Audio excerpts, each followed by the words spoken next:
Hey everybody, it's Data here, and welcome to Video Game Recall. I'm sitting here with my brother Jesse Quest, Jesse Quest. and we're basically just each going to read ourselves off a list of games we've made and just sit around and talk about them, our memories of them. So anyone who just likes to sit around and listen to this stuff in passing or is genuinely interested, this video is definitely for you.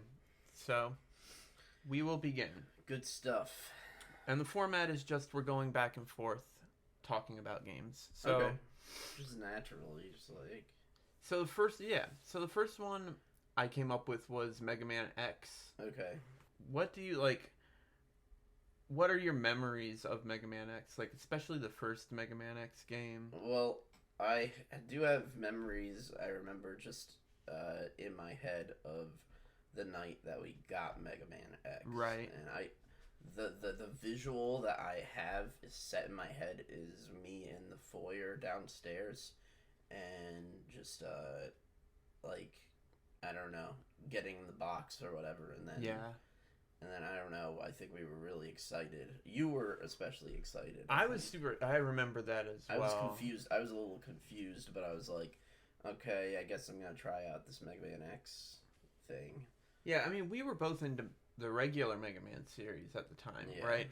So, and you're 4 years younger than me, and I think, like, this was probably, like, 93, 94, somewhere around there that it came out. Did we ask Mom and Dad to bring it home to us, or what? Were you coming home and you had it, and I'm remembering you getting home with it?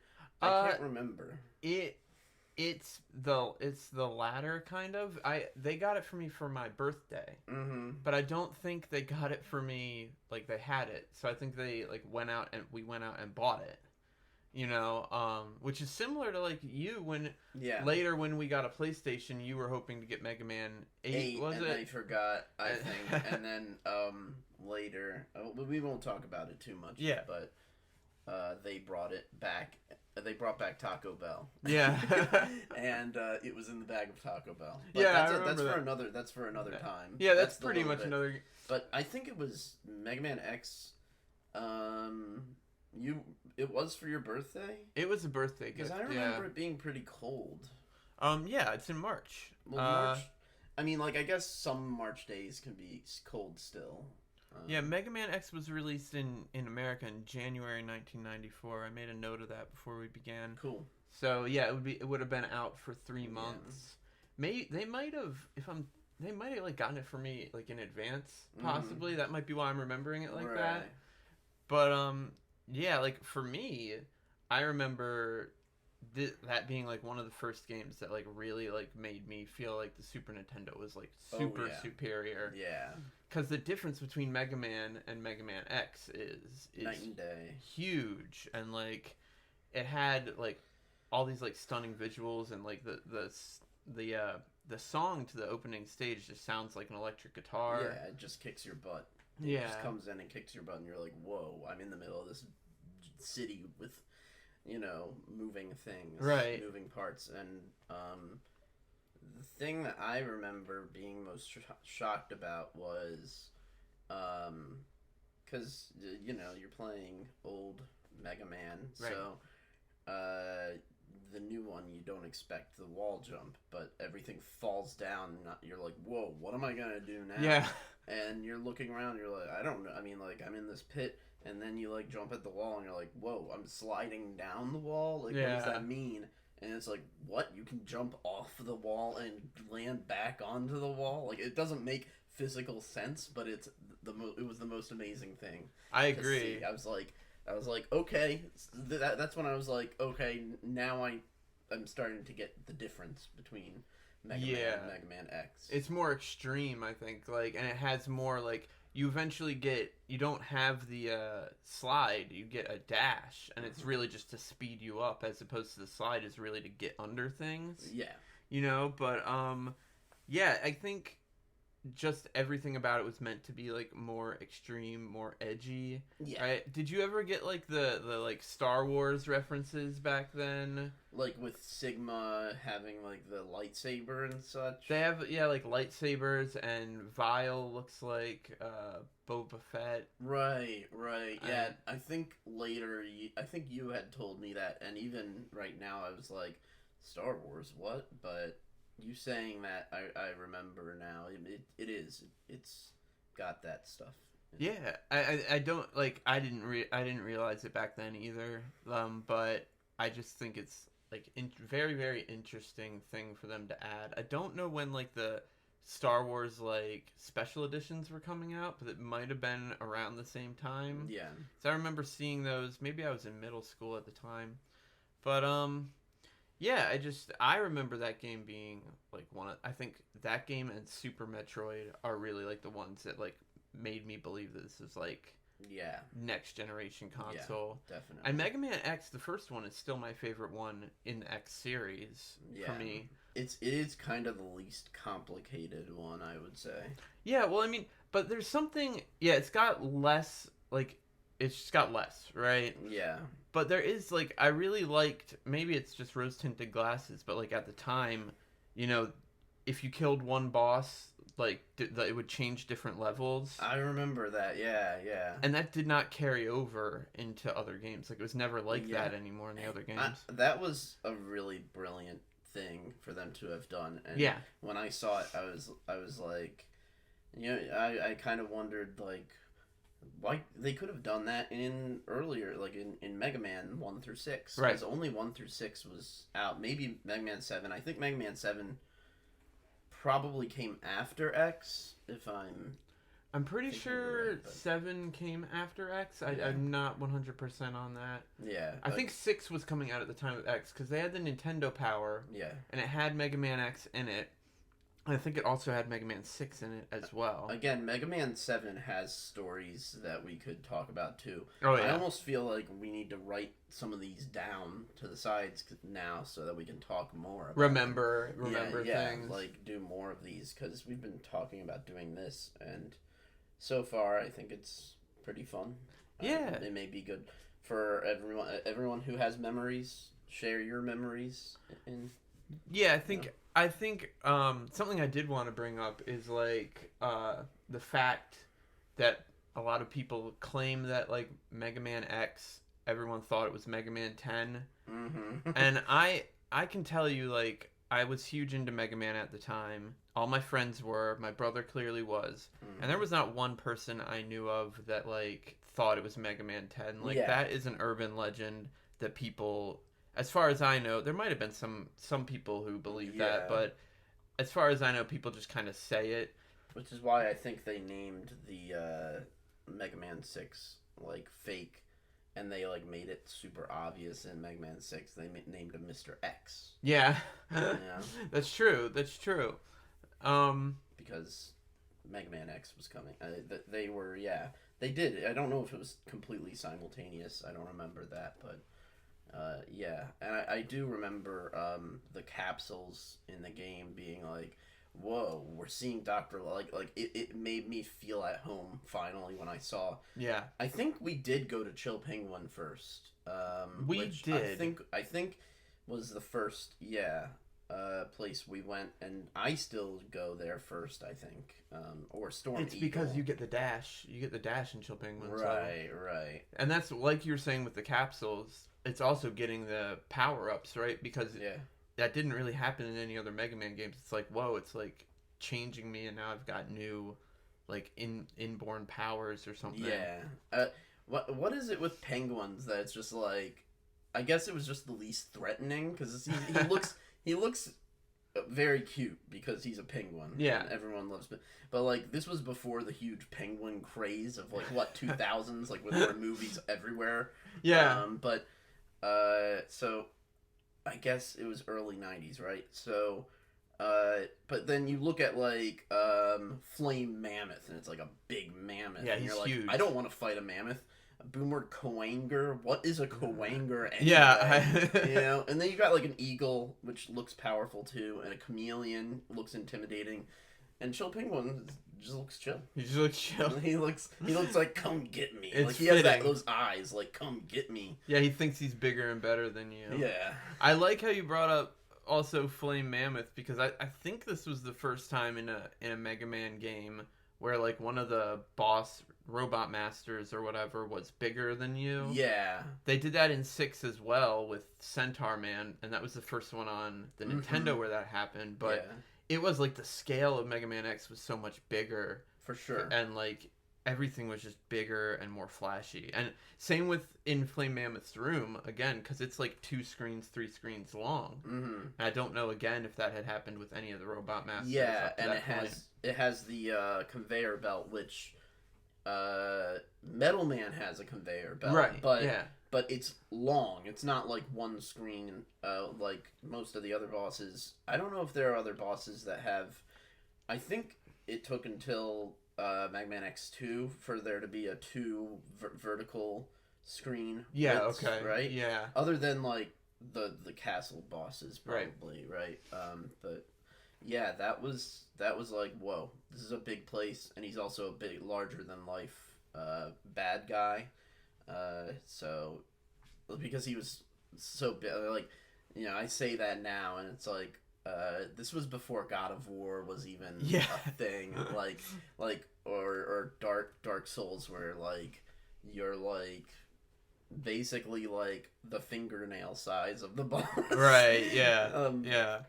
But to us, big back then was just like double or triple the size, and it's like, right, okay, that's pretty intimidating.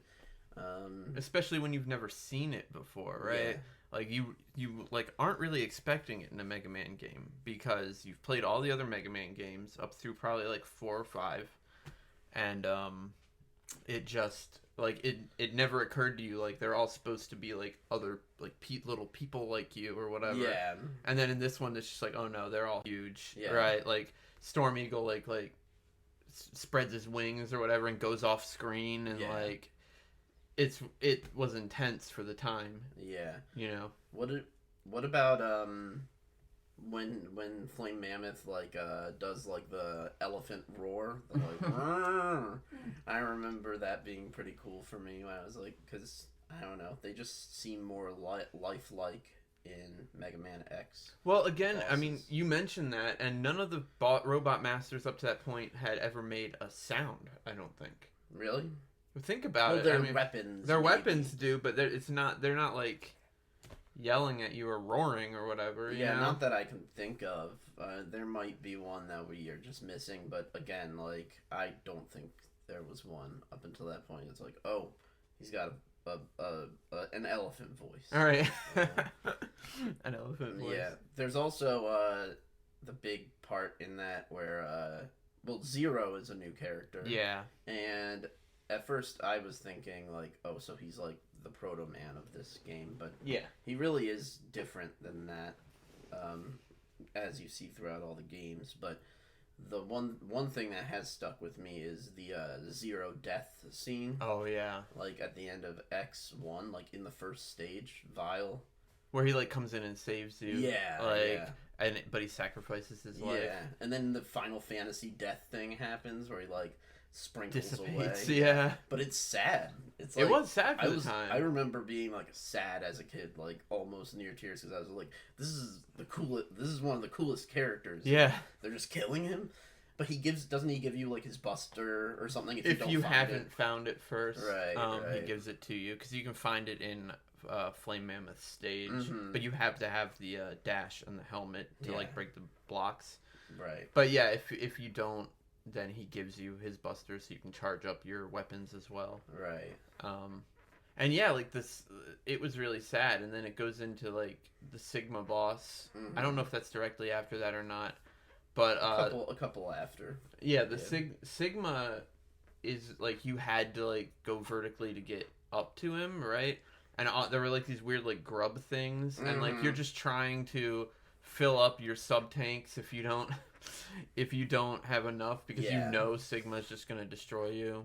Yeah, I remember. Yeah, you knew the end was coming when you got there because the intense music was playing, and it repeats over and over again. And it's not that long, but it's like it was scary. And then and it's just like a large vertical tunnel, and like it makes you like in anticipation climb up. And it's like I'm climbing towards the end of the game, you know. So atmosphere. And then the grubs, like you had to shoot them and like get like stuff. I don't know. And then if you like got hit, you'd fall all the way back down. It really was. It was like standing like at the bottom of a really tall building that you're about to climb, and you just know that you have to be prepared when you get up there. Like it's like forced anticipation to make it more. In Mega Man 2, they do a similar thing with the like alien robot at the end, where you go down. There's like the cave with the drips or whatever. So it's a very similar sort of atmosphere. Anticipation sort of thing. Okay, I think we can move on. We have been talking about Mega Man X a lot. But... mine I put down was actually Fallout New Vegas, because you may not see.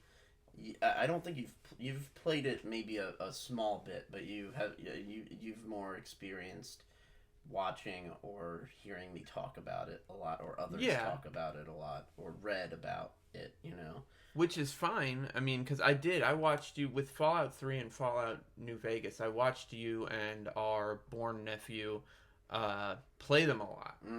And so I got to know a lot of it, even though I didn't really play the games, right? Yeah, but the one thing I was thinking about mentioning was the voice actors. Dave Foley. Oh, yeah. Which, we have memories probably back in high school or even middle school watching... like Comedy Central and Kids in the Hall. This sketch comedy show would come on, and it would probably be like edited, because originally it was like on HBO. Yeah, I think most of the seasons were. I don't remember if all of them were. But he's one of the comedians on it, and he's the voice of Yes Man, and Yes Man is a very memorable character. Is that the robot with like the smiley face? Yes. Okay. Yes. Yeah. He basically does everything you want to do. Right. That's what he's a yes man. Yeah. No one better to get to like play that, by the way, because Dave Foley is so good at stuff like that. Yeah. Like, just I don't know what you would even call that, but it's like humorous. Right.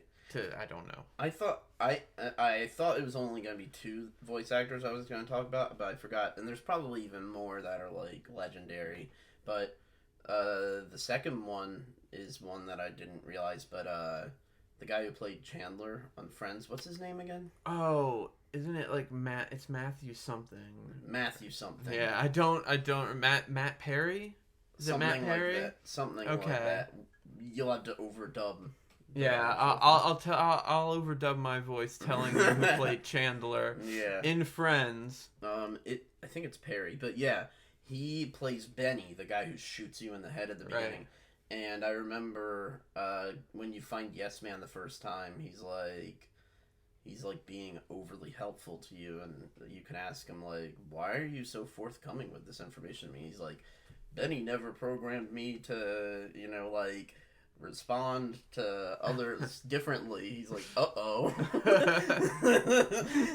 Like, so Benny, like, just didn't expect anyone to find him, so he never programmed Yes Man to, like, not help anyone else. Right, so he has to help you, basically. Yeah. It's funny. Yeah, but he still says, like, passive-aggressive things to you if you, like, don't do what he thinks is best. And then there's my favorite, which is Mr. House, and that's he was played by Rene Auberjonois, which, again, it's funny. It's not the game itself, but more like the voice actors that we have a lot of history with. There was a time where we just, like, binged on DS9, right? Yeah, Star Trek Deep Space Nine, which Rene Auberjonois he plays one of the main characters in it. Yeah. Yeah, but we were binging all the Star Trek then. Yeah. Binging all the pizza, too. Yeah. That was a very pizza-filled time. Like, yes. 10 years ago? Yeah. But yeah, I know what you're talking about, because, like, we ended up going to a Star Trek convention. And, there was this thing where you could, meet and talk with the the people there, the celebrities there Right. or whatever. And I have a nose ring, I have a septum ring, and Rene Aubergenois like walked up to our table, right? It was like a dinner thing where they were walking around to tables and talking with you for a brief amount of time.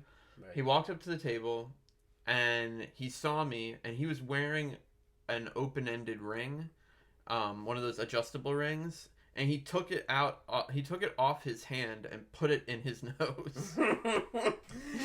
Yeah, just to joke around with Yeah, you. he was being nice. He wasn't being mean. Yeah, Right, he was being silly. Yeah, but yeah, he was an amazing actor, and he played Mr. House, who is like the head of Robco in that game. Based on Howard Hughes, right? Basically, yeah. His face on the screen looks like Tony Stark to me, though. I Right. think they mixed together a few different things. Or like for the Ted game. Turner. I don't know why it sort of looks like Ted Turner to me. But I wanted to mention Rene Aubergenois because he only just passed away. Just the end of last year, or it might have been the end of last year, I think, or the beginning of this year. But I'm you know, it's just good that he's set his legacy down. Oh yeah. With all of his acting, and that's one of my favorite storylines, is helping him keep Vegas for himself, basically being his like right hand man. Yeah. Yeah. I mean, I do remember watching you play the game, and I recognize the Mr. House character, but I don't remember that specific storyline. Mm-hmm. I can tell you a Fallout New Vegas memory that I have. Okay. While we're on it, Yeah.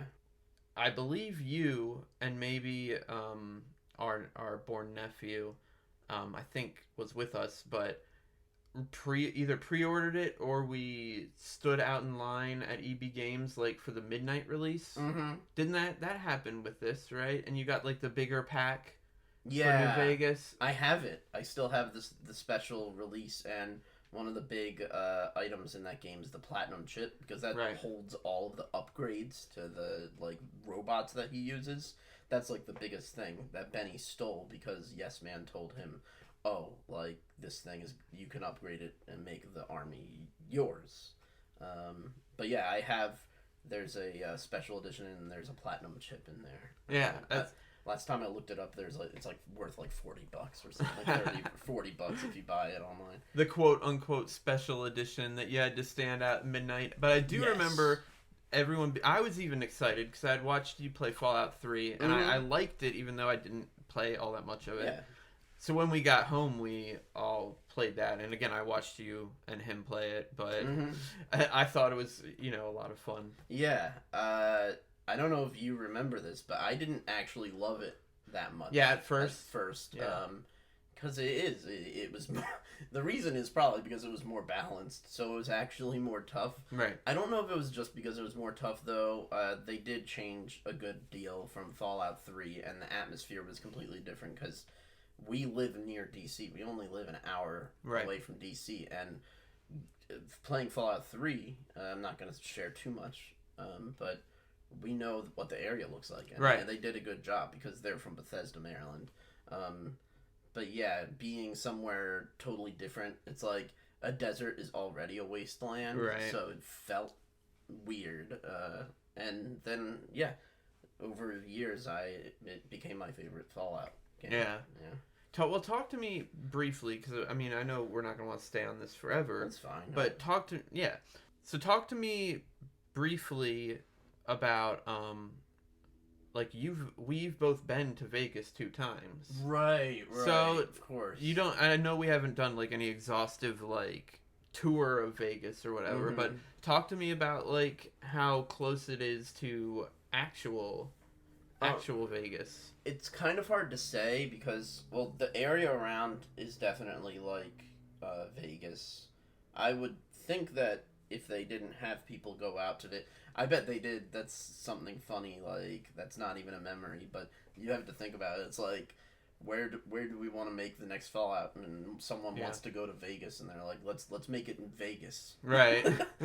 So they have to take a trip so they can go to Vegas. I just thought about that. It would be funny. That's awesome. But yeah, it's pretty faithful. I mean, again, like, it's as faithful as Fallout 3 is to Washington D.C., which is Right. like, if you like put it into actual perspective, it's like a tiny Disneyland version Right. of it. Like, Scale or yeah, whatever. the scale is, yeah.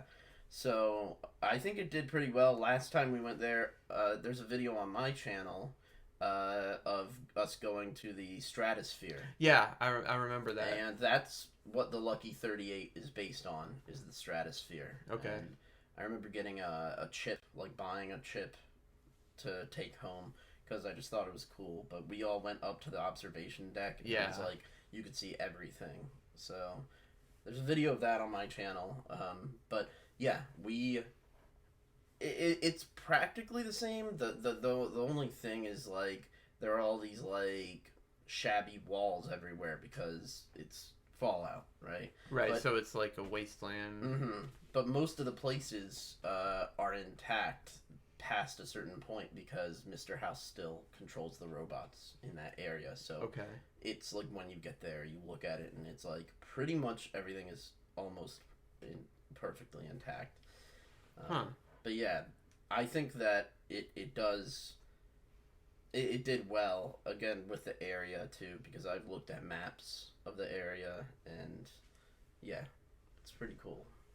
That sounds good. I mean, I assumed it would be sort of like they wouldn't have made it all up, but I just thought we'd touch on that. Yeah. You know, because we've been there. We've been to Concord. You've been to Boston, which is Fallout 4. Right. I've only been to Concord. I haven't been to Boston, but we actually have a good basis for comparison of these games. We do, because we have been to each of these places. Yeah, I think it's a little harder with New Vegas because most of it is a desert, right? And then it's just a city, and I can just be like, yeah, in the game there's a desert and with a city, like, right in the middle. Like, that's basically that's it.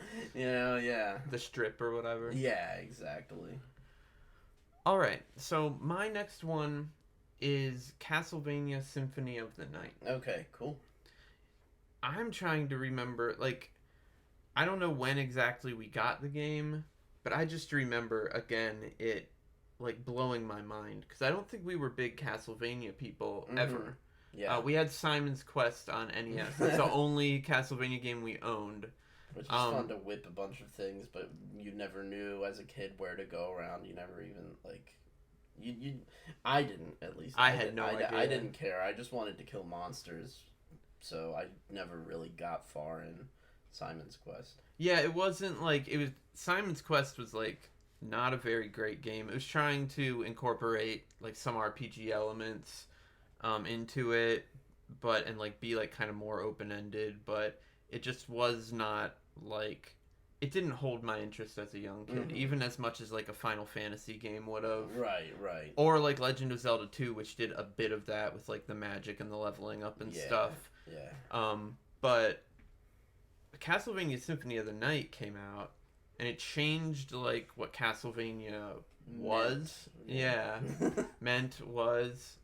It changed everything about it. Not everything, but most things. Yeah. Format. That's why they call it Metroidvania style now. It's because of Super Metroid and then the double whammy. Symphony of the Night, when that came out, it's like, okay, this is like a cool genre. Yeah. I think because we liked Super Metroid a lot, and we had owned the original Metroid on the NES and Super Metroid.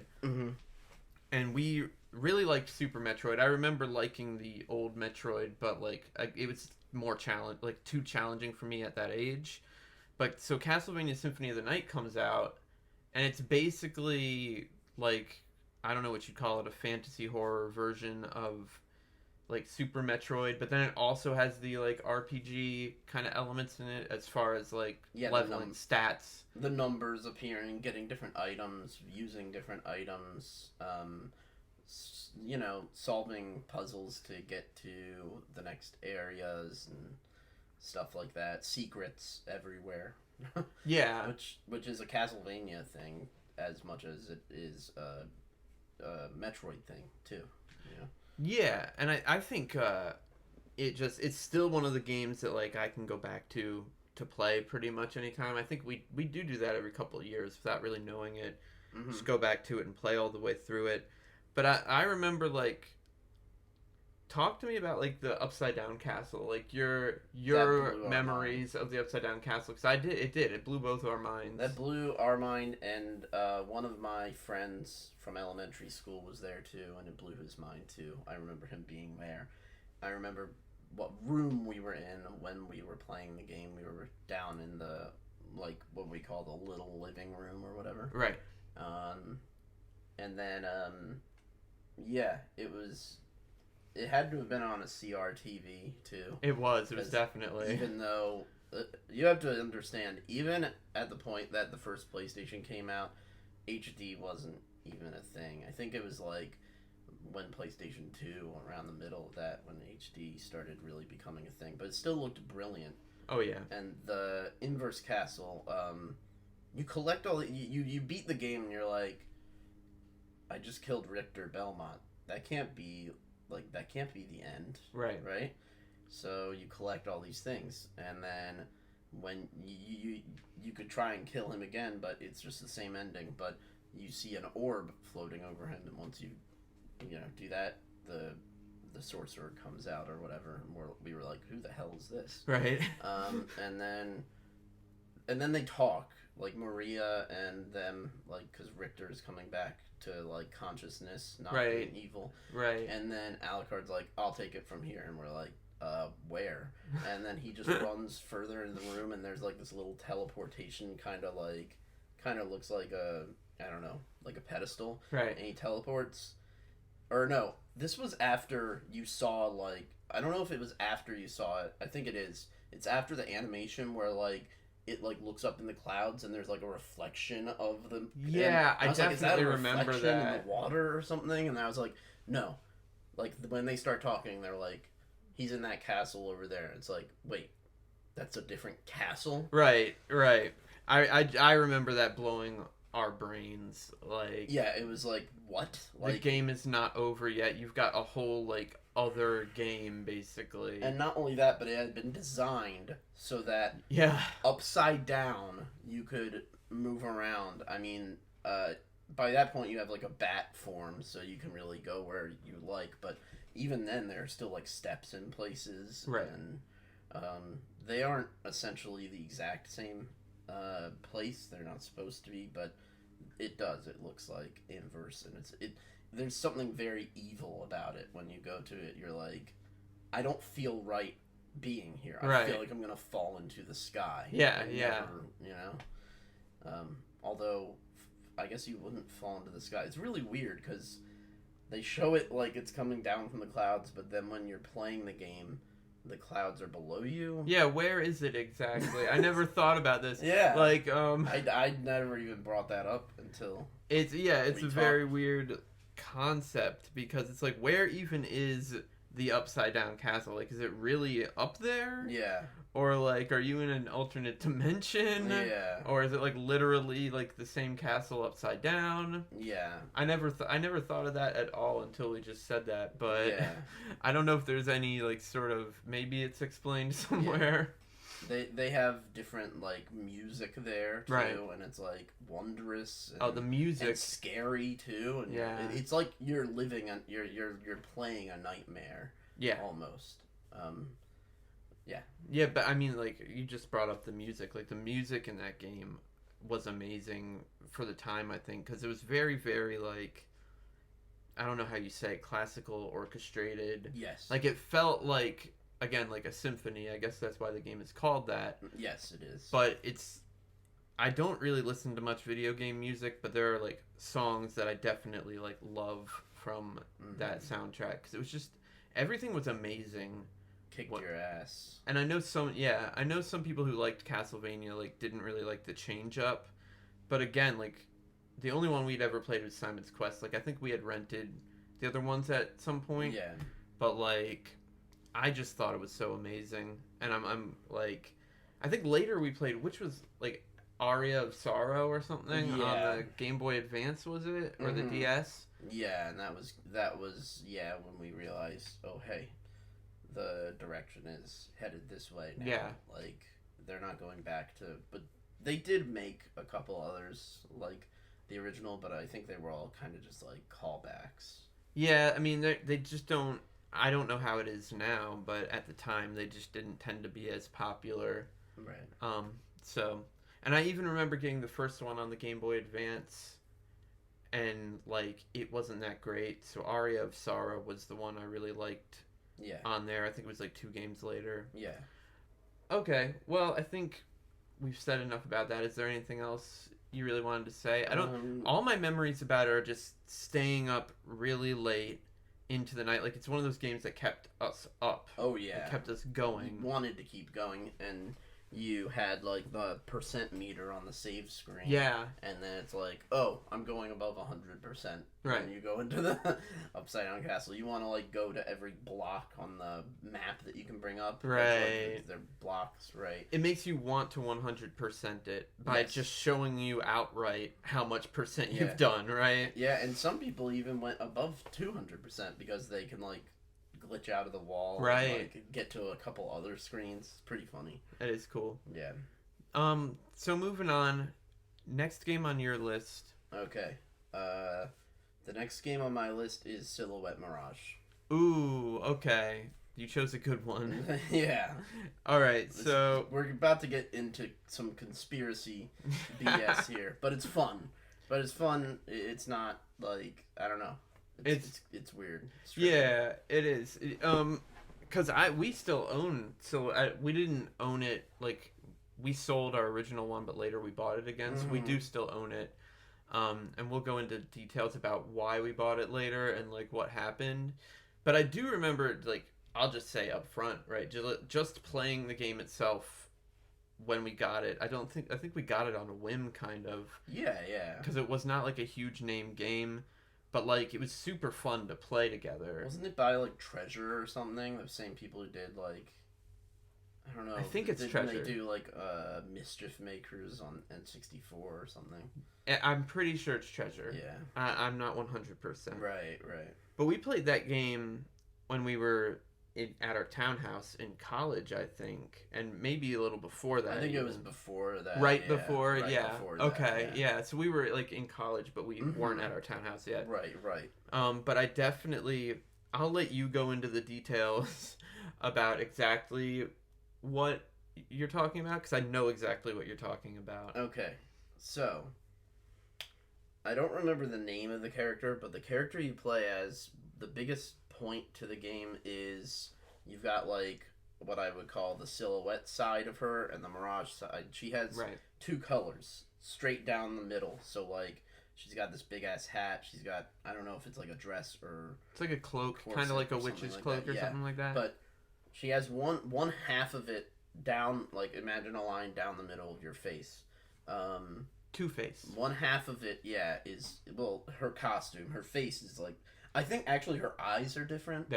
I'm pretty Each sure. eye, she has different colors.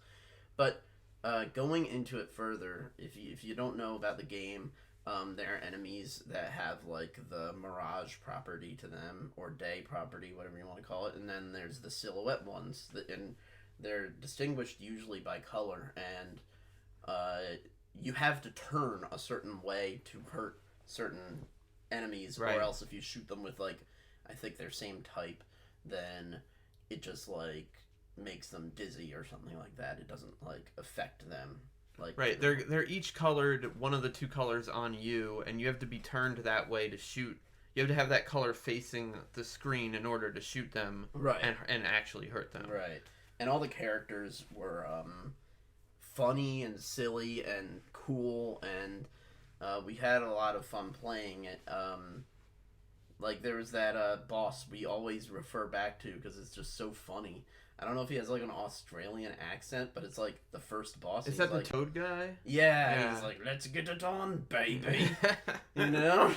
Yeah. And there was, like, the weird big ship with the baby face or whatever. It's super creepy. And then there's just, like, I don't know, isn't there, like, an emoticon thing or something? There's something like that. I remember that now that you say it. And there's, like, a boss fight where, like, they're cooking stuff. I don't remember. Like a chef or something? Yeah. It's a really good game. I highly recommend you go play it. But don't go and try and play it with a friend because you're not going to be able to. We thought that we could, but apparently some Mandela effect BS is going on here because after we moved, we were trying to do another sort of internet thing back in those days, the heydays of we wanted to be game reviewers, right? Yeah. And yeah, we thought we were so funny and stuff. And was it you that ordered the game? I ordered the game again because the point to the show was that we were playing 2-player games together, right? And we had very fond memories of playing Silhouette Mirage 2-player together. Yeah. Enough that I went online, and the game isn't super cheap. I think it's like $50 to $80 on eBay. Mm-hmm. And I spent the money specifically to get the game. So we could play it together. On PlayStation, right? 2-player. And we went as far as we were about to record. Like, this is not even a thing. Like, we didn't even talk about it, like, the possibility of it just being 1 player. No. But we went to record it. Yeah, and then we were like, we looked at it, and I was like, "Where's the 2-player option?" Right. And we looked online. We were like, "Are there different versions or whatever?" And Mandela effect wasn't even. It may have been a thing, but like on a very very secluded. Most people didn't know what it was. Let's called. wait for this. Is the lawnmower gonna? We had a pretty good setup. We had like a something we kind of set up as like a sort of boom mic and things like that. Everything was set. Yeah, everything. It was not us just like.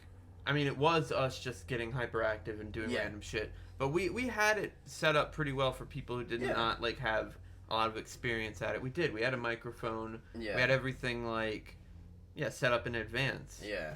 And we could go into memories of that, but that's not really what this is about. This is about Silhouette Mirage. And we put it in the PlayStation. We're excited to play this and like show gameplay of it again. And there is no 2-player option. There isn't. Right.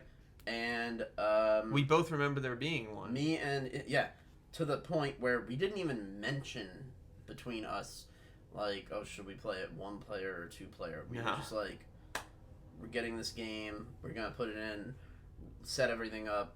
This is gonna be a great episode because it's fun. The game never had 2-player. Yeah, it never had 2-player. Apparently, it never has had a 2-player, and the reason I stand by that it's got to be some sort of Mandela effect thing, like we Something switched like that. dimensions. Like we still feel that way to this day. But I remember playing with one of my friends from school, and us going through the game, and like you could go to the shop person. The shop person shows up in the levels every once in a while, and we were doing things like we bought our own different things, right? Because they were different weapons, and like I think I remember you having to wait while the other person was with the shopkeeper. And you could still like shoot at things. Yeah. Because it was like a little menu, and I just remember it being an awesome 2-player game because, and it makes sense for it to be a 2-player, like an interesting 2-player game. Yeah, right? it because was. It you was. got 2 sides, and I remember of course, I remember there being 2 sides, but I really, really deep down remember playing with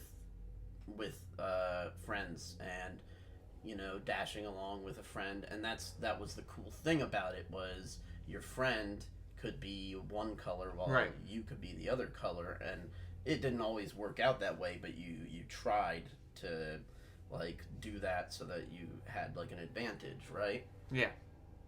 And none of we that played ever... it with more than 2 people. Like we played it with more than us. We played it with other people as well. Yeah.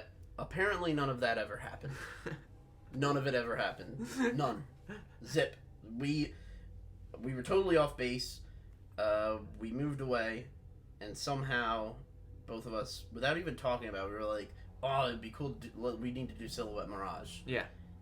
It doesn't have a 2-player option, and I went to talk to my friend from school, and he was like, "No, I never played 2-player Silhouette Mirage with you." Yeah. And we even asked our nephew because we played with our nephew. Yeah.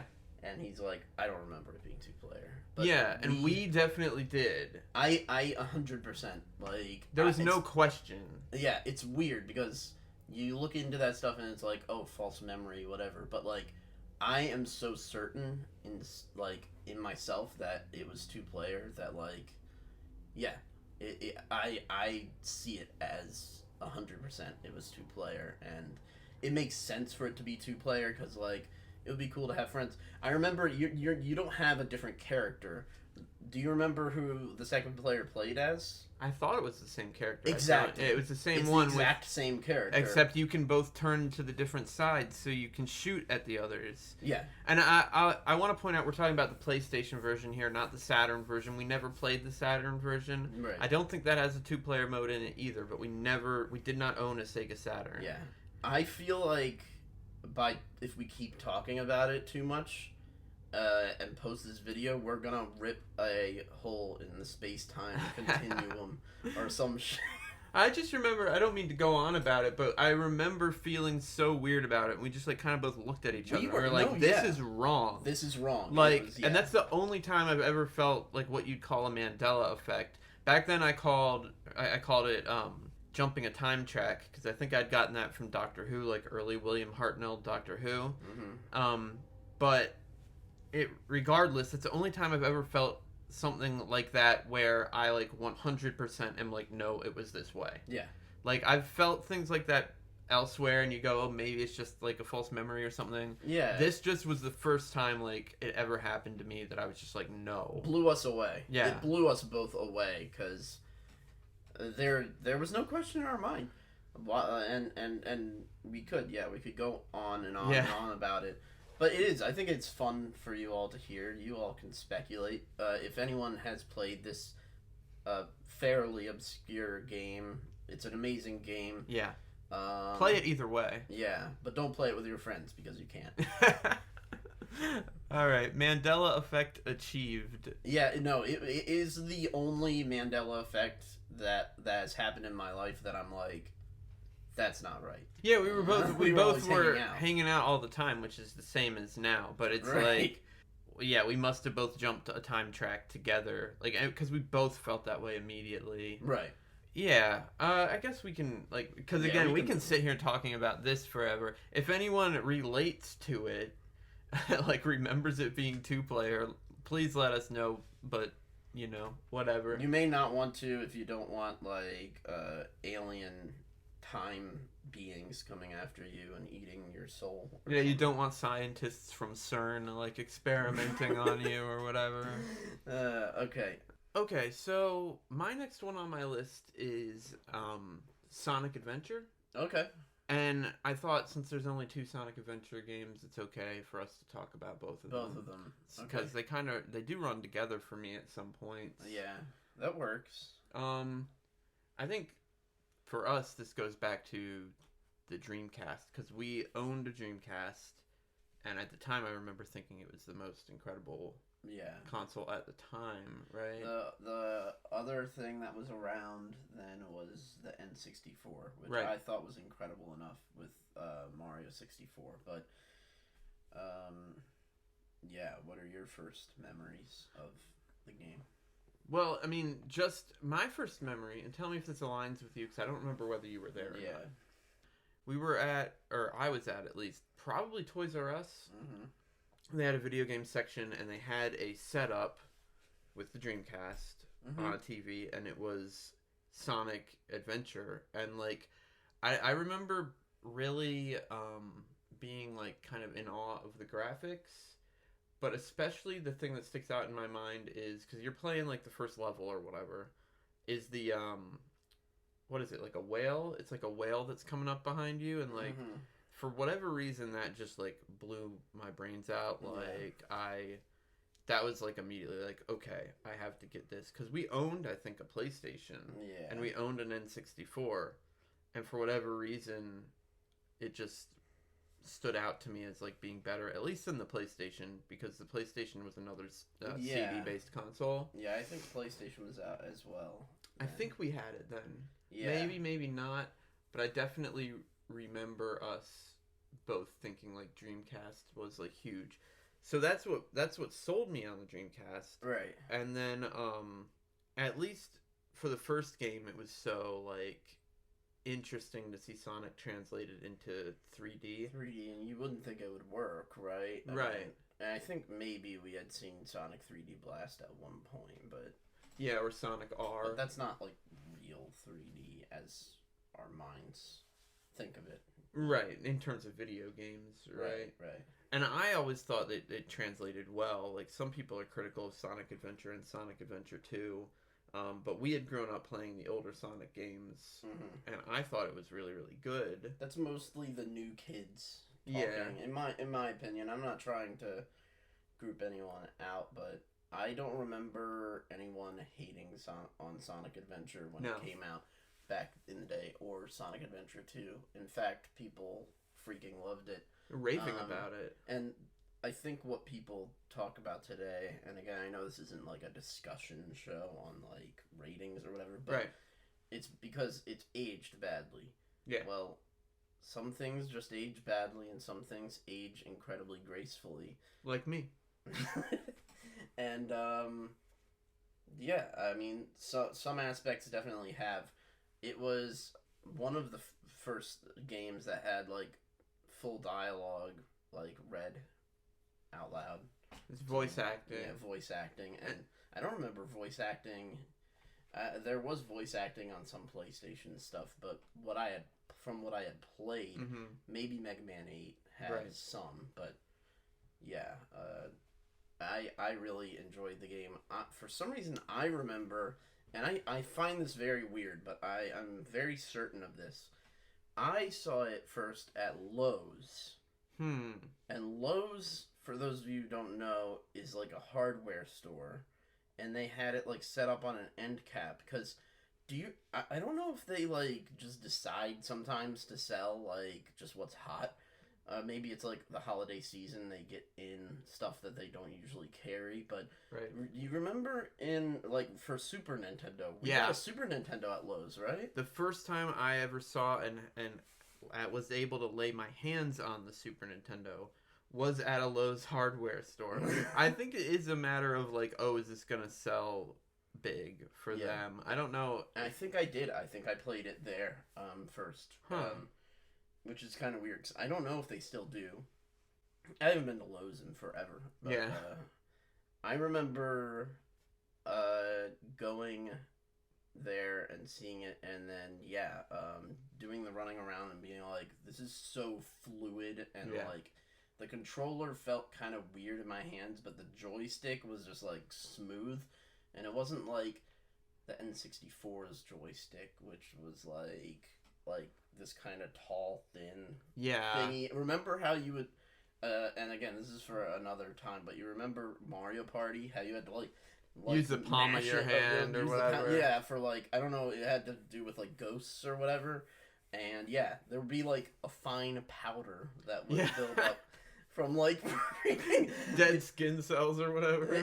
You might as well have been, like, Sonic, like, spin dashing Right. on the thing. Super speed. You need to be like the Flash in order to do it. Right. But I think the only other example for me as far as joysticks were concerned were the PlayStation 1 ones, and at that point I don't know if they weren't normally built into the controllers. No. They used to be thin, if no one remembers. They didn't have analog They sticks didn't have on them two at analog first. sticks.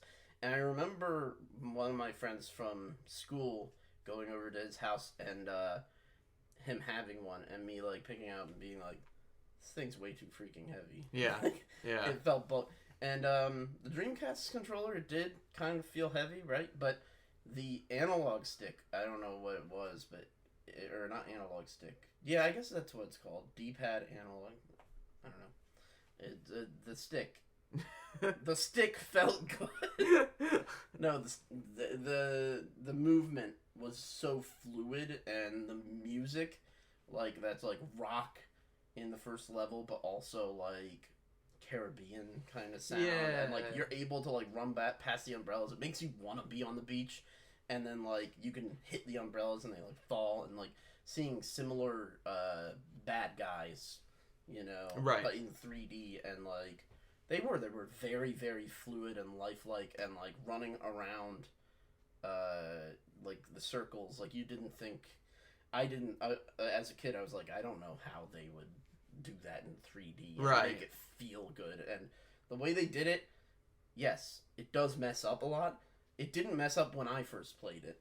I played through the whole first level, and no glitches happened. So I don't remember it being ever for me. Like very rarely would it be like, oh, I'm like pissed off at this. Like I'm falling off constantly. Like I think we get used to better controls, and because of that, we judge it. But at the time, it felt very, very much to me like a very more than adequate representation of Sonic in 3D. Right. In the same sense that like Mario 64 felt like a very, very good interpretation of Mario in 64 bits or whatever 3D.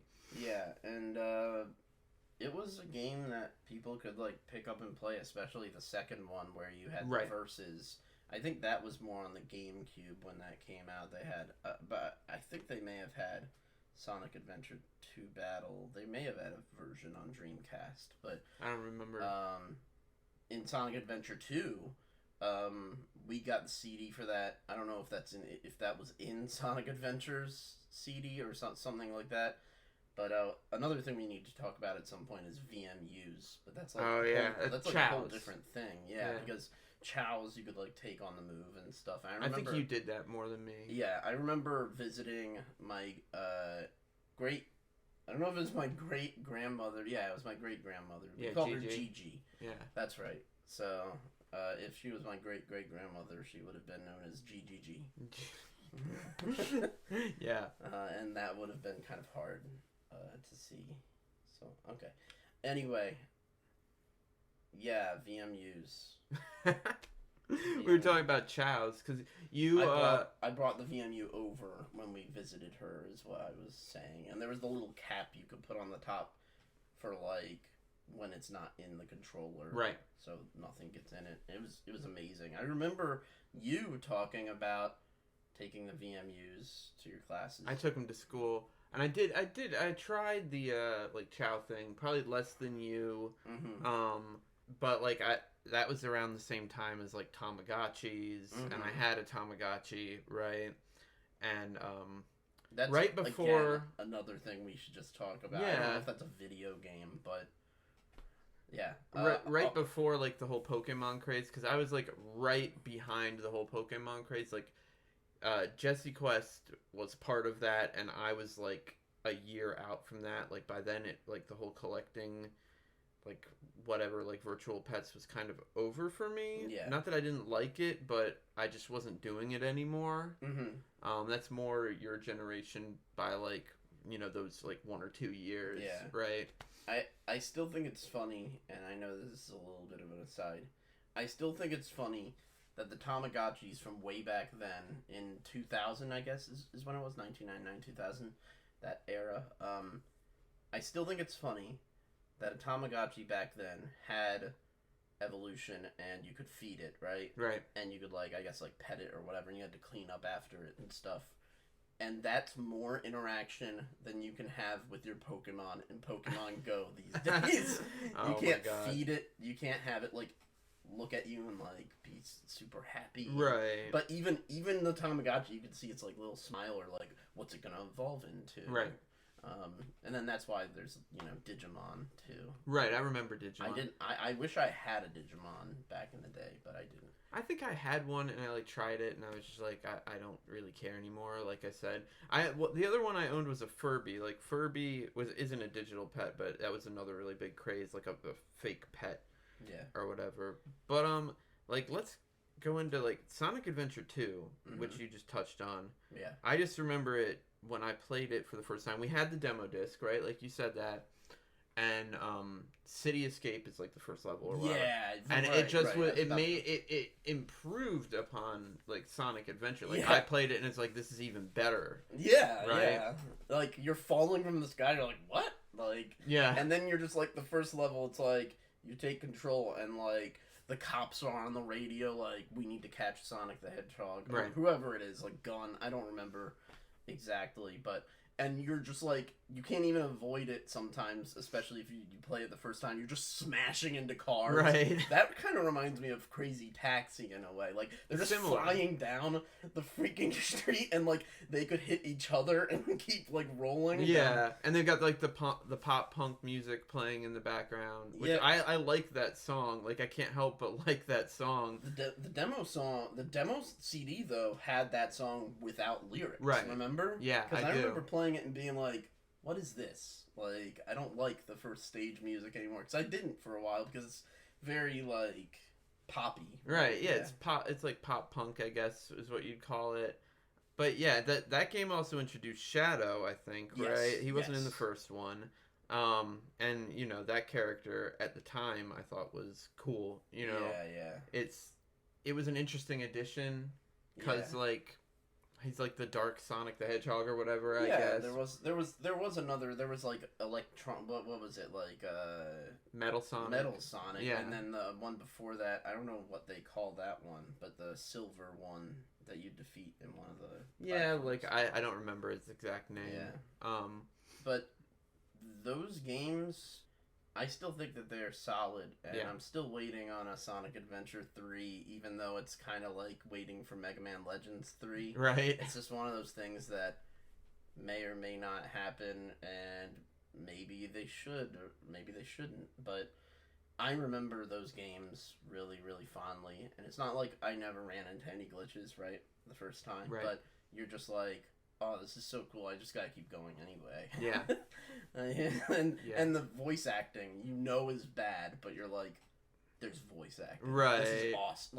Like you're looking at it like laughing at it because you know that it's kind of cheesy, but you're like, this has like a lot of voice acting in it. Yeah, I mean that was the hallmark of the time though. It's like cheesy voice acting because at the time it was like at least they're adding voice acting, right? Like up until then, I think like we owned a Sega CD, right? And so we had seen like, and we owned a computer, so FMV games and stuff, right?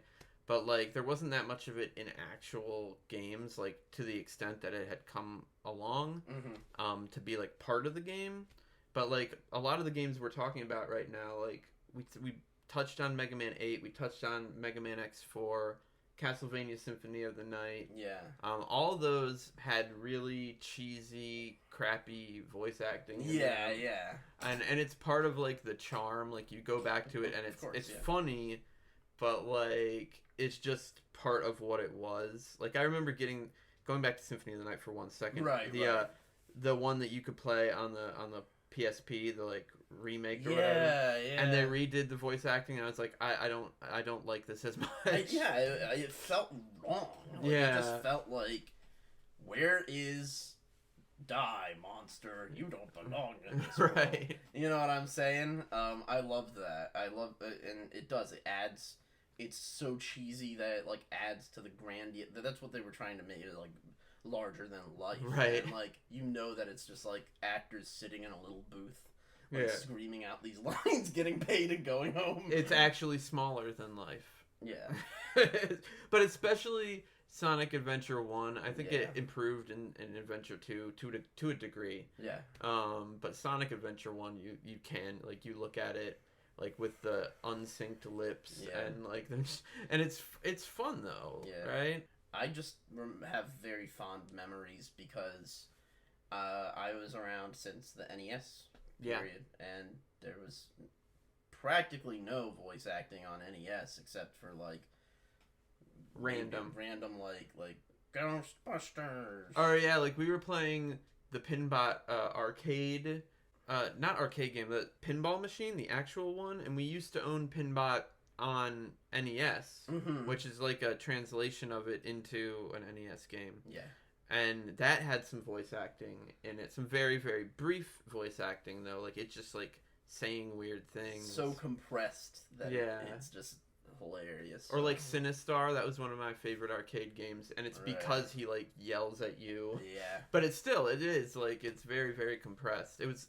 This era was like the first time where it wasn't FMV, right? But they were still incorporating like a lot of voice acting into games finally, you know? Yeah, and it was surprising to us kids. And Yeah. it's a memory that will hold for like a few more years. No. Yeah. No, until we stop remembering. Right.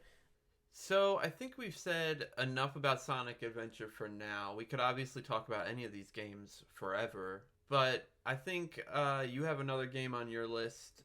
Yeah, and this is one that you may have not expected, but it's like it's like hiding in plain sight. Okay, good. Right? Yeah. And you may have it on your list because we don't know each other's lists, by the way. Right. So, Mega Man 1. 1. Okay. So, not Mega Man 2, which is like one of our favorite games. Mega Man, just Mega Man. Memories. All right. Mega Man, we played Mega Man 2 first, Yeah. right? And then it was kind of funny because I remember at least how Mom and Dad used to like take us to like a bunch of thrift stores and stuff because our mom was collecting Avon decanters. And there was this one store and like it was just on a shelf and it was like face up or whatever, and I looked at it and I was like, this is Mega Man, but like, wait, I thought Mega Man 2 was the only Mega Man. It's right. Like the stupidest kid thought you can have, like in the back in time, like thinking like things were actually black and white, you know? Yeah. But I picked it up and I was like, what is this lunacy? Yeah. Like, I was just like, I was confused. I was honestly confused. I don't know if you... And it had the weird cover, too, right? Yeah, it had the weird cover, too. So you're like, is this real? Like, because I've only ever played Mega Man 2. I never heard of something, but we were just kids, so... Yeah, I feel like I was there. Yeah. And it's true, right? Like, we had Mega Man 2 first, and we might have had 3 or 4 by the time we found that. But, like, there's no internet, right? Yeah. Like, or barely. It might have been AOL. No, it wasn't even AOL I don't yet. think there was even... No. Yeah. So there was no internet, and, I guess there was, like, Nintendo Power, right? Right. But we didn't really have any way to get back issues of it unless we found them randomly in a thrift store. So we only knew of, like, Mega Man 2 and 3. I think I suspected there was a Mega Man 1. In fact, I had a friend in elementary school, and I remember being on the playground with him, and me and him talking about Mega Man because he owned Mega Man 1. He was saying he would allow me to borrow it sometime, and he never did. But he was telling me about like the robot masters in it because I didn't know who they were, and he mentioned Guts Man. I was like, how does that work? Like, he's like based on Guts?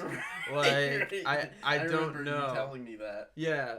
Like literally like entrails, right? Yeah, that's what you were thinking as a kid. Yeah. Like, whoa, like this is some Splatterhouse BS. Yeah. I don't even know if Splatterhouse was at that point when we got it. It might the Sega Genesis might have been around. I don't know. Yeah, our friend across the street owned the Genesis first, and he had, I think, two of the Splatterhouse games. Yeah. But I don't know if it was there yet. Yeah, I just remember finding the first time I played Mega Man, I found it incredibly frustrating. Yeah. Incredibly frustrating. I was like, how am I not... Because we had played Mega Man 2 like crazy. It wasn't like we played it once and then that's it. We put it to the side. We kept playing Mega Man 2. Right. You know? And I don't know. We may have even played Mega Man 3 by that point. That's what I'm wondering. I think we may have, at that point, already played Mega Man 3. So, I don't know how, as a kid, I did. I was like... I looked at it and I was like, wait, what is this? Right. so stupid. But I'm so shocked to find it, yeah. right? For you, I remember you in the car, I think, describing exactly what you just described to them. Like they said something about Guts Man. And we're waiting to get home to play it to see what the hell it is, right? Because we loved Mega Man 2. It's still like one of my favorite games. I'm pretty sure it is yours too. Yes. It's definitely my favorite Mega Man game. We may have had Mega Man 3, but yeah, I was there with you because I do remember telling you about that in the car as well and anticipating getting home and finally being able to see it. Yeah. And I remember for me, I was sort of nonplussed by it, right? Because Mega Man 2 had clearly improved a lot upon what Mega Man 1 had to offer. Mm-hmm. So I was really excited to play it, but it was like, it didn't look as good, and it was much more difficult to me. It definitely, but with the blade, I don't know what they're even really Bladers, called. They're probably cutters. They're probably gonna correct us. Correct us in the comments below, please. Yeah, but like the blade things that come in threes that just like zoom in on you, and like you don't think about like how they're going to zoom in on you, so like you're just shooting everywhere trying to hit them. Nowadays, if you time it correctly, you can just shoot all three of them, and there's no big deal. Right. But I think we may have gone to Guts Man first. Because we wanted to know what was going on with him. Well, you can see him on the screen, and I do distinctly remember myself being like, he looks like he has a Met helmet on. And then I was like, maybe that explains some things. He's like a Met boss. Like, maybe he's the one that makes the Mets or something. And there are Mets in there, and there are construction robots. So, but I don't think I ever got to the construction robots or Guts Man really quickly. I think we probably beat Cut Man first because his level is it's pretty easy if you take your time, or even if you don't take your time because you're kids just trying to shoot. You know, it's easier as a kid to do because I mean it's still really frustrating, but it's not as frustrating as like Elecman's level or like Iceman's level, right? And well, Gutsman's, I never made it past for a long time the freaking things at the beginning, the platforms, and then they just go totally vertical, and he falls like he's like a lightning bolt into the chasm. I was like, what? Like, it's so shocking because you're like, what just happened? Yeah, I mean, I was gonna ask you about that because I'm pretty sure that's accurate. Like, Mega Man falls faster in that game, right? In the first one, he doesn't fall faster. He only falls faster on those platforms. Okay, he just straight down. Just like no, I know that. Like, they probably. I don't know whether that was intentional or not. It scared me as a kid even, and I know that I wasn't like a little kid at that point. I was maybe like 6 or 7. I guess that is very little, but I had been playing Mega Man 2 and 3 since before that. So that and the spikes, not being able to like damage boost through spikes, that was really rough. And just all the robots that just shoot all over the damn screen. Oh yeah, like turrets on the walls. The turrets on the walls, and then there's like the ones on the bottom that just like come up, and it's like basically like a lawn spray thing, but it just shoots everywhere. It's a sprinkler of bullets. And then you've got the thing that just floats, and it's a circle, and it just boop, and it shoots everywhere. Yeah, and I was like, it shoots in all directions. You do. You wonder about it, and you're like, were they insane? Yeah, making this game, but I find it really endearing now. Do you have any memories of first getting to the Yellow Devil in Mega Man? All I remember about it is being incredibly frustrated. Yeah. I still can get frustrated there at times, although it is once you learn the pattern, you can do it. Mm-hmm. And that was one of the problems, is that we were so young, we probably kind of wanted to be able to rush through it. Mm-hmm. Even Mega Man 2 is hard like that, but we had just played it so much we got it down. Yeah. Right? And that was what we had to do with this game, except it was harder. You didn't have you didn't have the charge up. We didn't have the charge up yet at all. Yeah. Because we didn't have Mega Man 4 yet. I don't believe. No. I'm not sure if we even had Mega Man 3. I think we did though, but we you don't have the slide, and when you get used to like the slide and the things actually feeling like well put together, Right. going back to like caveman version of Mega Yeah. Man, it's kind of hard. Well, they're not. Again, I could be wrong about this. There aren't energy tanks in Mega Man 1. No, right? there aren't. There are no energy tanks. And also in Mega Man 1, and this is off topic from the Yellow Devil thing, so we'll come back to that. Mm-hmm. But also in Mega Man 1, you basically have to get that, like, I don't know what you call it, the electric thing that makes platforms. Yeah, you have to. You don't 100%. like you. I don't know if you actually have to, but like if you want to beat the game at all, you have to. I think you have to, because that's something I remember being weird too. Was you can go back to levels that you've already beat, because I think it was in 2 and 3 you couldn't go back. And then maybe starting it with 4 or 5, you can go back to the levels. Right. But in 2 and 3, you can't go back to the levels. So, like, you do need it, because at the end of the first Wily stage, there's that room with like a thin tunnel, and you've got to like make a platform jump, make a platform jump, That's right. make a platform jump, and then you have to do the same thing. Right.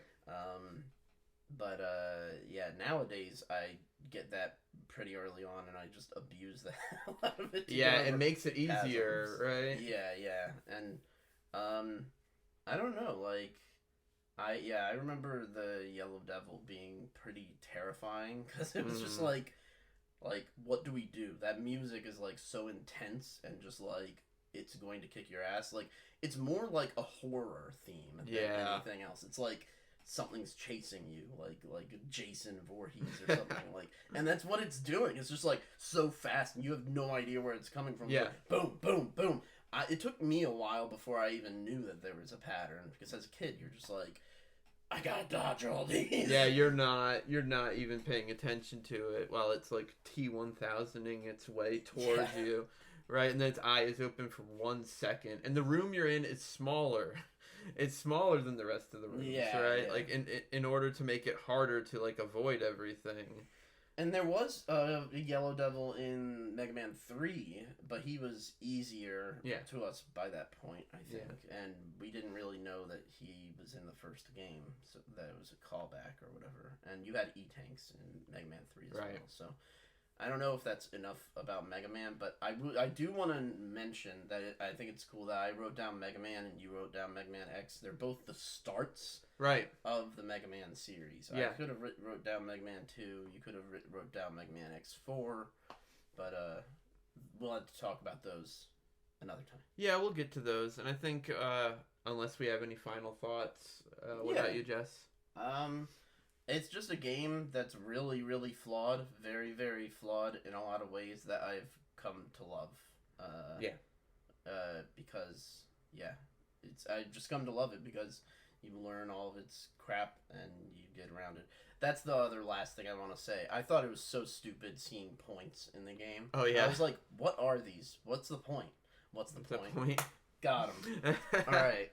That's it for me, though. What about you? Yeah, I agree. I think at first I was a bit disappointed because I was used to the bells and whistles of Mega Man 2 and Mega Man 3, but over time it becomes enduring, that it's like simpler, and even that it's harder.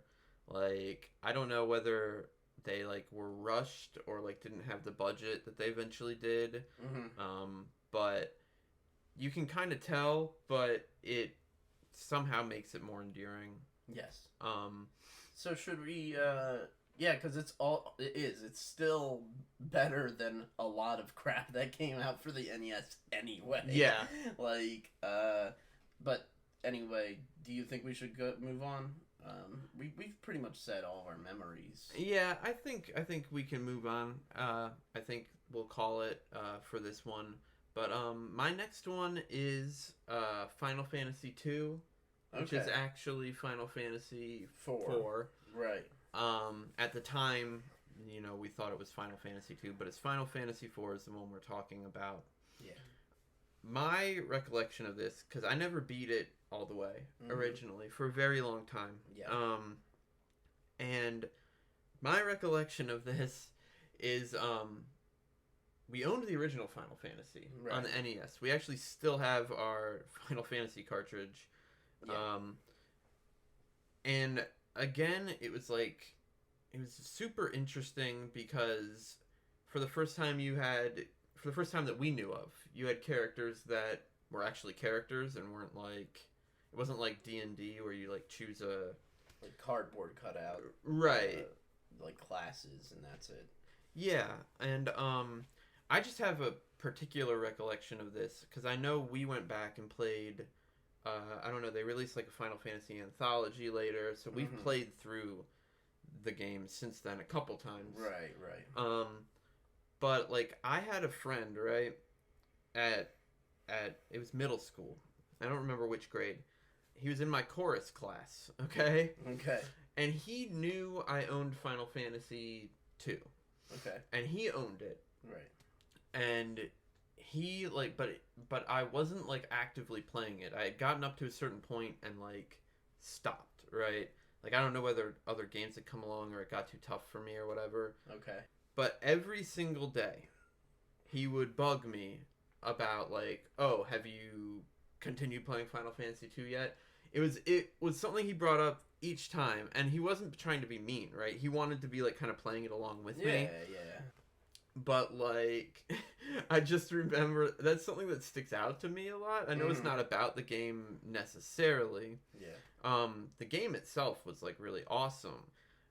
I think it's still probably one of my favorite RPGs. I haven't played as many as Jesse, but yeah, I mean that's the like only thing I really thought of. Maybe you can jog my memory a bit. Yeah, I have very specific memory of playing Final Fantasy 2 right on the SNES in my room, and I don't know, I can remember like pieces like mom's voice coming from downstairs and you being in the hallway and the room being a little darker than the hallway, and I remember playing it, and because I didn't know if I was gonna do as well as someone else, because again, like, I'm a kid who doesn't like know how to do things strategically as well as someone older than me, and reading was kind of hard for me, even though later I found out that the translations were kind of bad anyway, but it still helped me learn words and stuff like that. Yeah. But I have memory of playing it in that room, and this next thing isn't specific to that memory, but one of the things in that game, it scared the hell out of me, was when you got into a boss fight and it just like zooms in. It's so jarring. It's like and it's like, whoa. Like, it zooms in to the world map, like, when you're on the world map. Yeah, that was intentionally made to be jarring. Yeah. But I remember, it can startle you. It really can. I was scared of that as a kid, but I still wanted to play the game. You still want to play the game because the characters are so good, and you want to see what's going to happen. And then, like, so you just go through being terrified by the freaking thing. Like, I may have had it turned down when I was on the world map. Like muted or something. Yeah. But it took me until I was, like, in high school to beat that game. Beat that game all the way through. And I think I beat it as Final Fantasy 4. On the, like, anthology or collection or whatever. The PlayStation 1, right? Yeah. And we own the Final Fantasy 2 cartridge. We still have that, as well. Yeah. Part of me wonders if the battery has run dead yet, or if my file's on there. But one of the things in RPGs I would always do when I was a kid was save at the worst possible point. And, like, you have to fight your way out of a dungeon to, like, go buy potions or whatever. Yeah. And, like, you're just stuck because, like, you have one character left and you're trying to run away from every battle that you can. Yeah. And remember in that game how when you ran away you lost money? Yeah, I do. Yeah, but the characters were all so cool, like Kane and... Yeah, I remember really, really liking the characters. Yeah. Answer me this. Mm-hmm. Cecil or Cecil? Because I know in the, like, was it, like, the DS one? Exactly, yeah. That they say Cecil? Yeah. I always said Cecil. I know you always say Cecil. I said Cecil. I also, as a kid, called the paladin class Paladin. Well, Like what? Because of Aladdin. Probably pretty much. Aladdin. I didn't know how to pronounce it, but yeah, the Paladin. He's the Paladin. I think no, it's funny though because it's true. Like the movie Aladdin was out, and you don't really again. Never you're heard the learning word. Words. You're learning words, and it's like that's a cool word. Cecil is a Paladin now, so that probably triggers people in two ways. Because I do like the name Cecil, yeah, but some pronounce it Cecil. I think it can be either way, but I don't know if there's really technically an official way, but since he's called Cecil in the DS version, I guess it's Cecil. But a lot of people younger than us say Cecil. Yeah, but let's be honest, it's semantics. Like, people can argue about it, but it's like we're talking about the same character here, right? Like, you can say what you want. It's not gonna. It's not the end of the world. Right, yeah. It really isn't if you pronounce it a little bit differently. So yeah, there are plenty of memories that branch out to other Final Fantasies that I could go into, because Final Fantasy VII was a huge thing, and then of course Final Fantasy 2, 3, and then it goes to 7. That's been talked about before, right, on the internet. So those are my big ones. I don't really know what else to say. I think I remember you could change the color of the background in your menu, and I changed it to like light gray for some reason. So, but I remember actually, yeah, it was emotionally effective though too. Like when Palom and Parum use petrifying themselves to stop the walls coming in, like that really like made me tear up. I was like, oh my god. It was a big story. Again, like, I don't recall if Final Fantasy 1 even had, like, a real story. I think it was, like, a loose story. Yeah, you have to kill the, like, demon lords and then go to kill Garland or something. But it was very...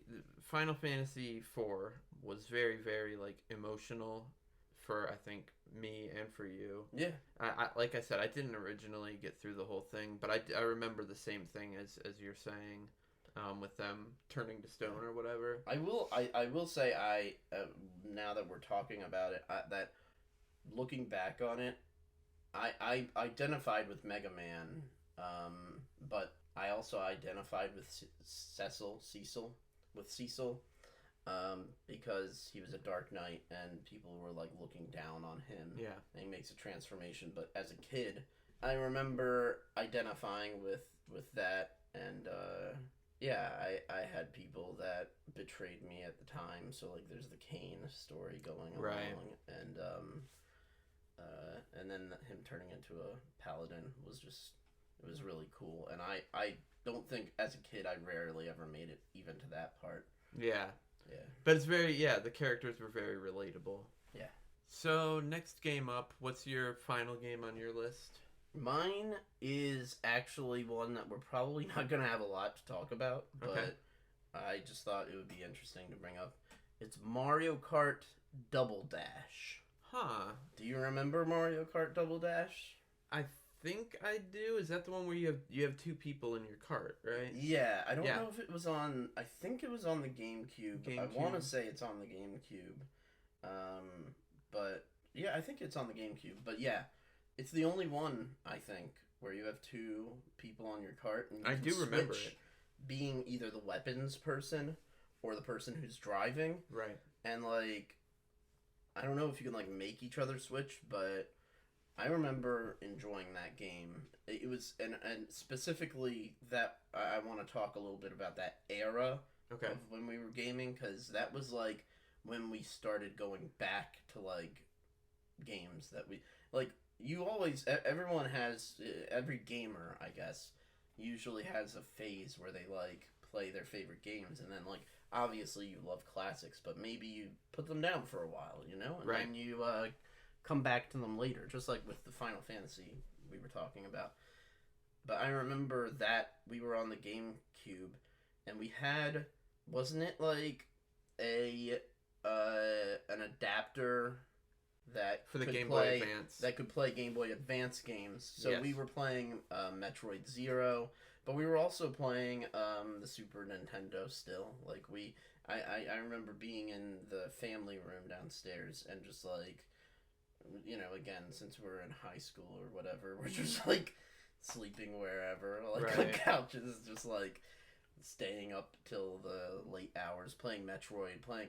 Yeah, Double Dash was one of those ones, and it was fun. I remember adding like newer characters. Like I don't know if it was like the Boo was in it or Dry Bones or something like that, but it was really fun. And I remember us having a lot of fun. We went through the whole thing. Yeah, I remember it being really fun. I don't have any specific memories of that one really, except for like having fun and Yeah. what you were talking about. Like it's one that I really liked at the time, but I don't think I committed much to memory. Right. But like, yeah, the era was that era because they also had, they were re-releasing Super Nintendo games on the Game Boy Advance, Right. Right. and they had that like Legend of Zelda collection that was on like a disc. Yeah, we played that, and I don't know if I guess Four Swords was around. Four around Swords, that I think, time. was that. I think so. Yeah, but it was a good time for GameCube and video games. Yeah. And we actually returned to some of our old favorites, and in a couple of years, the Nintendo Wii came out, and I have my own memories of that too. But Yeah. I do think I did really not necessarily want to talk about Mario Kart Double Dash specifically, but I feel like that was like the second time I really came back to certain games. Right. And like we were playing games consistently through the day, through the night. Yeah. I And, huddled around the TV basically. yeah, and that's one of those more child or even teen memories that you have. That's like it's a fond memory because it's before realizing, oh hey, I gotta do stuff in life. Yeah. Or at least attempt to. Yeah, we played through Metroid Fusion at that time too. We played Yeah. through Metroid Zero Mission, which is kind of like a remake of the original. Right. But yeah, I just wanted to talk about that time, I guess. GameCube also had a Mega Man collection on it. Yes. Right. And a Mega Man X collection. Right. And we had both of those I as remember well. one of those, them switching the buttons for jump and Yeah. shoot, and it annoyed the heck out of me. It's god awful. Like, I can't even play the game that way. Yeah. Yeah. I don't remember which one it was. I think it might have been the X collection, Yeah. honestly. Yeah. But yeah, there were a lot of good times, a lot of good games on the GameCube. But I just thought I would bring that up. Yeah, I mean, we can go into talking about, like, the GameCube as a console some other time, I Yeah. believe. We because should a talk lot about more consoles stuff. at some point. Yeah. Oh, definitely. I mean, we've talked about the Dreamcast here as well. I think we've touched upon a lot of things, but I don't think we're going to go into that today. Yeah. But that's what I just thought it would be an alternative kind of thing to bring up. And Yeah. I don't really remember too much about Double Dash. I do remember it being super fun. Like, do you want to drive for a while? Yeah, sure. And Right. then it's like, switch. And then They're you get throwing to- the shells behind them and yeah, stuff. and you could throw stuff and, like, control when to throw weapons. And, yeah, you could just switch whenever you wanted to. So it was fun, like, in the middle of the race to, like, both of them get out and, like, revolve around and swing themselves. Right. And it was funny because you could have like funny combos too of people. Like you could have like Bowser and Luigi. Yeah. So like to see them both switch up, it was just funny Yeah. and cool. I do remember that. Yeah. So So yeah, I think we're gonna end this for today. yes. We're Fist gonna bump. do more of these. Yeah, we fist bumped. You can't see that. Yes. We're probably gonna do more of these. We like doing this, Mm-hmm. and so that's the only reason we're really doing it, and to impart our, whatever you want to call it, our memories. Just Yeah. share them. Have fun. If you all have any memories, Please share them share in the them, comments. Yeah, definitely. We love to read them, just as you have listened to this. And I guess I live stream a lot, but we also both live stream. So if you want to talk about those memories that we've talked about, feel free to drop by there too. yeah, Jesse my brother, who we've been talking to, Jesse Quest, has his own channel that he live streams on. You can find him on Twitch and YouTube. It's gonna be in my featured channels as well. It's probably the only one that's on there. So definitely go check him out, and I pop in and out as well. Right. Thank you.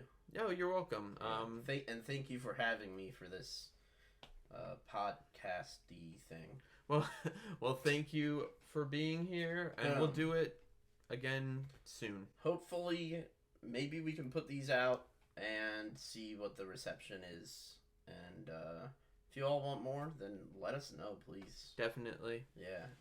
All right, so I have been Data, and he has been Jesse Quest. Jesse Quest, yeah. I'm past Jesse Quest because in the future, Okay. I have no idea how to end See you in the future. See you in the future.